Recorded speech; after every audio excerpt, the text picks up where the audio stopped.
श्री स्वामी समर्थ. जय जय स्वामी समर्थ. स्वामींचं नाव घेऊन मी आजच्या ह्या नवीन व्हिडिओला सुरुवात करते. हिंदू धर्मात मार्गशीर्ष अमावास्येला विशेष महत्त्व आहे. पितरांना प्रसन्न करण्यासाठी ही तिथी अतिशय महत्त्वाची मानली जाते. यंदा 2025ची शेवटची मार्गशीर्ष अमावास्या ही 19 डिसेंबरला असणार आहे. मार्गशीर्ष अमावास्येच्या दिवशी लोक स्नानानंतर आपल्या पितरांना स्मरण करतात आणि त्यांच्या नावाने दान करतात. दानामध्ये तुम्ही धान्य, पांढरे वस्त्र, फळं इत्यादी देऊ शकतात. अमावास्येच्या दिवशी पितृलोकातून पृथ्वीवर येतात, त्यामुळे त्यांना तृप्त करण्यासाठी श्राद्ध, पिंडदान, तर्पण इत्यादी केले जाते. ज्या लोकांना मार्गशीर्ष अमावास्येवर पितरांसाठी श्राद्ध कर्म करायचे आहे ते दिवसा 11:30 पासून दुपारी 2:30 करू शकतात. पितृदोषापासून मुक्ती मिळवण्यासाठी वर्षाच्या या अंतिम अमावास्येला तुम्ही पंचबली कर्म करू शकतात. अमावास्येच्या संध्याकाळच्या वेळेस घराबाहेर दक्षिण दिशेला पितरांसाठी दिवा लावावा. यामुळे पितरांच्या मार्गात अंधार राहत नाही. संध्याकाळी जेव्हा पितर परत जातात तेव्हा मार्गात प्रकाश पाहून ते प्रसन्न होतात. मार्गशीर्ष अमावास्येच्या दिवशी पवित्र नद्यांमध्ये स्नान करणं अत्यंत शुभ मानले जाते. तसेच या दिवशी भक्त सूर्यदेव, भगवान विष्णू, माता लक्ष्मी आणि श्रीकृष्णाची पूजा करतात. यामुळे आपल्या जीवनामध्ये सुख, समृद्धी, ऐश्वर हे कायम टिकून राहतं. धार्मिकदृष्ट्या हा दिवस अतिशय महत्त्वाचा असल्यामुळे या दिवशी काही प्रभावी उपाय आणि सेवा देखील केल्या जातात.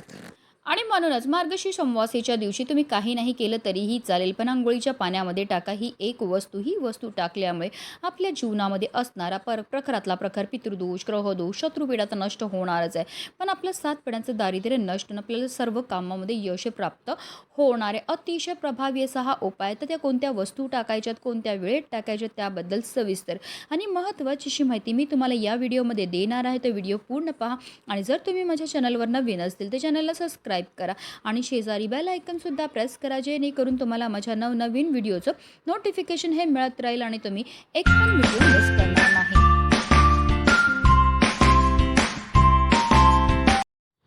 मार्गशीर्ष अमावास्येच्या दिवशी पवित्र नद्यांमध्ये स्नान करणे, तर्पण, पिंडदान आणि दान करणे अत्यंत शुभ मानले जाते. ज्यामुळे पितरांना शांती मिळते, पितृदोष दूर होतो आणि विष्णू तसेच श्री कृष्णा यांची कृपा प्राप्त होते. ज्यामुळे सुख, समृद्धी जीवनात येते आणि पापाचा नाश होतो. म्हणून जर तुम्हाला शक्य असेल तर आवर्जून या दिवशी तीर्थक्षेत्री जाऊन स्नान करा आणि आपल्या यथाशक्तीप्रमाणे आपल्याला दान हे करायचं. पण हल्लीच्या धावपळीच्या जीवनामध्ये प्रत्येकालाच तीर्थक्षेत्री जाऊन स्नान करणं शक्य नसतं. म्हणूनच आपल्याला घरच्या घरी आंघोळीच्या पाण्यामध्ये या काही वस्तू टाकायच्या आणि आपल्याला स्नानही करायचे. ही स्नान केल्यामुळे आपल्याला तीर्थक्षेत्री स्नान केल्याचं पुण्य तर प्राप्त होणारच आहे, पण आपल्याकडनं झालेल्या कळत नकळत पापांपासून सुद्धा आपल्याला मुक्तताही मिळणार आहे. आणि म्हणूनच मार्गशीर्ष अमावास्येच्या दिवशी आपल्याला सकाळी ब्रह्ममुहूर्तावर उठायचं. ब्रह्ममुहूर्त हा पहाटे 5:19 पासून 6:14 असणार आहे. आपल्याला अंथरुणामध्ये श्रीहरी विष्णू आणि माता लक्ष्मीचं, भगवान कृष्णांचं स्मरण करायचं आणि दिवसाची सुरुवात ही करायची. आता आंघोळीला आपल्याला पाणी हे काढायचं. आंघोळी करता अगदी तुम्ही थंड किंवा गरम पाणी घेऊ शकता. सगळ्यात पहिली वस्तू जी आपल्याला आंघोळीच्या पाण्यामध्ये टाकायचे ते म्हणजे गंगाजल. गंगाजल टाकून स्नान केल्यामुळे आपल्याला तीर्थक्षेत्री स्नान केल्याचं पुण्य तर प्राप्त होणारच आहे, पण आपल्याकडनं झालेल्या कळत नकळत पापांपासून सुद्धा आपल्याला मुक्तता हे मिळणार आहे. तर तुमच्याकडे गंगाजल असेल तर गंगाजल टाका किंवा अगदी तुम्ही गोमूत्र टाकून स्नान केलं तरीही चालणार आहे. तसेच आपल्याला चिमूटभर काळे तीळसुद्धा आवर्जून आंघोळीच्या पाण्यामध्ये टाकायचे. तिळांची उत्पत्ती ही श्रीहरी विष्णूंच्या घामापासून झाली होती. तसेच काळे तीळ हे आपल्या पितरांना सुद्धा समर्पित. तरी जेव्हा पण आपण आंघोळीच्या पाण्यामध्ये काळे तीळ टाकतो आणि स्नान करतो तर त्यामुळे आपल्या जीवनामध्ये असणारा प्रखरातला प्रखर, पितृदोष, ग्रहदोष, शत्रुपीडा, दारिद्र्य दूर होण्यामध्ये मदत ही मिळत असते, कारण तिळांना दारिद्र्यनाशक असं सुद्धा म्हटलं जातं. त्याचबरोबर आपल्याला 1 चमचाभर गाईचं कच्चं दूध सुद्धा आंघोळीच्या पाण्यामध्ये टाकायचं. दूध टाकून स्नान केल्यामुळे आपल्या कुंडलीतील चंद्र बलवान होतो. चंद्र हा मनाचा कारक मानला जातो आणि जर आपल्या कुंडलीतील चंद्र बलवान झालं तर त्यामुळे आपल्या जीवनामध्ये असणाऱ्या शारीरिक तसेच मानसिक त्रासापासून आपल्याला मुक्तताही मिळत असते. तसेच चिमूटभर हळदसुद्धा आपल्याला आवर्जून आंघोळीच्या पाण्यामध्ये टाकायचं. हळद टाकून स्नान केल्यामुळे आपल्या कुंडलीतील गुरुग्रह हा बलवान होतो आणि जर आपल्या कुंडलीतील गुरुग्रह बलवान झालं तर त्यामुळे आपल्या जीवनामध्ये असणाऱ्या आर्थिक समस्यांपासून आपल्याला मुक्तता तर मिळते, पण आपल्याला जीवनामध्ये कोणत्याही क्षेत्रामध्ये अपयशाचा सामना हा करावा लागत नाही.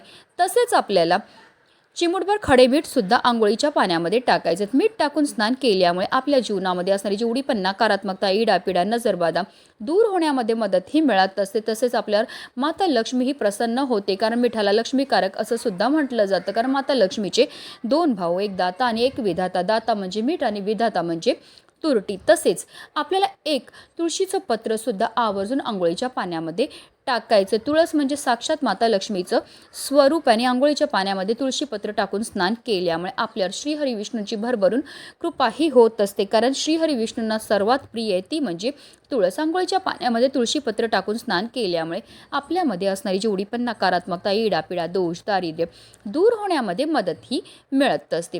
तर या सर्व वस्तू ज्या आहेत त्या आपल्याला आंघोळीच्या पाण्यामध्ये टाकायच्या आणि आपल्याला स्नानही करायचे. पण बऱ्याचदा लोक चुकीच्या पद्धतीने स्नान करतात, त्यामुळे सुद्धा आपल्याला केलेल्या उपायाचं कोणतंही शुभफळ प्राप्त होत नाही. म्हणून आपल्याला काय करायचं, एक मग पाणी आपल्या उजव्या खांद्यावर टाकायचं, एक मग पाणी आपल्या डाव्या खांद्यावर टाकायचं आणि त्यानंतर आपल्याला संपूर्ण स्नान ही करायचे. स्नान करताना आपल्याला निरंतर या एका प्रभावी मंत्राचा जप हा करायचा आहे.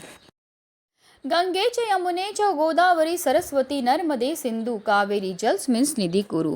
या मंत्राचा अर्थ असं होतो, गंगा, यमुना, गोदावरी, सरस्वती, नर्मदा, सिंधू, कावेरी या सर्व पवित्र नद्यांचं जल या पाण्यामध्ये समाविष्ट झालेलं आणि या पवित्र पाण्याने मी स्नानही करत आहे. जेव्हा आपण आंघोळीच्या पाण्यामध्ये या वस्तू टाकतो त्याचबरोबर मंत्राचा जप करतो, त्यामुळे आपल्या तनाबरोबर आपल्या मनाची सुद्धा शुद्धीही होत असते आणि पवित्र तनाने, पवित्र मनाने केलेल्या प्रत्येक कार्यामध्ये आपल्याला 100 पटीने पुण्यफळ हे प्राप्त होत असतं. अतिशय प्रभावी असा हा उपाय केल्यामुळे आपल्या जीवनामध्ये असणारा प्रखरातला प्रखर पितृदोष, ग्रहदोष, शत्रुपीडा तर नष्ट होणारच आहे, पण आपल्या 7 पिढ्यांचं दारिद्र्य नष्ट होऊन आपले पित्र आपल्यावर प्रसन्न होणार आहेत आणि आपल्याला ते सुखी संसाराचा आशीर्वाद देणार आहेत. म्हणूनच व्हिडिओ जास्तीत जास्त लोकांपर्यंत शेअर करा, जेणेकरून प्रत्येकाच्या आयुष्याचं कल्याण हो हीच मनामध्ये इच्छा. श्री स्वामी समर्थ. जय जय स्वामी समर्थ.